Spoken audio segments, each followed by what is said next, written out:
Gusto mo bang maging malupit na isang negosyante? Unang-una dyan ay tanggalin mo ang iyong pagkamahiyain. Kasi walang malupit na negosyante na mahiyain po. Ang pangalawa ay huwag kang matakot malugi. Huwag kang matakot mag-take ng risk kasi yan yung ang negosyo ay palakasan ng loob. Kung natatakot kang malugi, huwag ka lang magnegosyo. Hindi para sa iyo ang negosyo kung takot ka sa pagkalugi. Pangatlo ay umiwas ka sa mga bisyo. Tanggalin mo ang dapat mong tanggalin. At magtipid ka. Kailangan maging marunong ka sa paghawak ng pera. Yan ang sikreto. Kasi kahit anong lakas ng negosyo mo, kung hindi ka marunong maghawak ng pera, wala yan. Ubus pa rin yan. At ang isa pa, iwasan mo mangutang.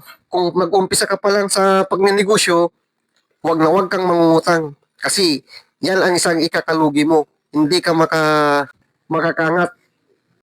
Isa yan kung bakit nalulugi ang isang negosyo sa pangungutang. Lalong-lalo na pag nag-umpisa pa lang.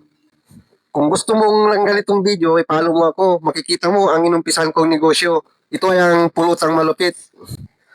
Paano ako nag-umpisa at paano ako na-expand. Paano rin ako nagkaroon ng tao. At lumalaki ang aking malit na negosyo na inumpisahan. At isa pa, magsimula sa malit na negosyo lamang.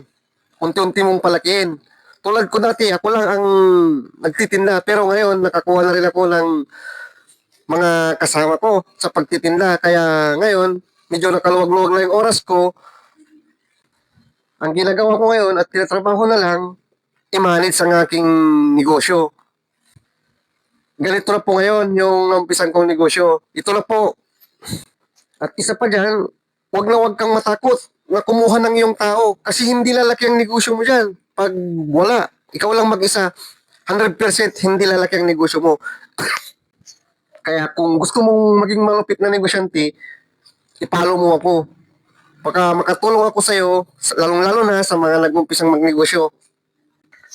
May ibigay ko yung tamang advice, lalong-lalo na sa mga nag-umpisa kasi nag-umpisa lang din ako sa maliit. Follow mo ko and like and subscribe para marami pa tayong matulungan at makapanood ng video ito at may share ko po kung paano ako nag-umpisa.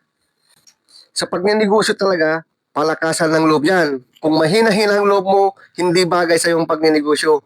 Huwag ka lang magnegosyo kung hindi ka risk taker.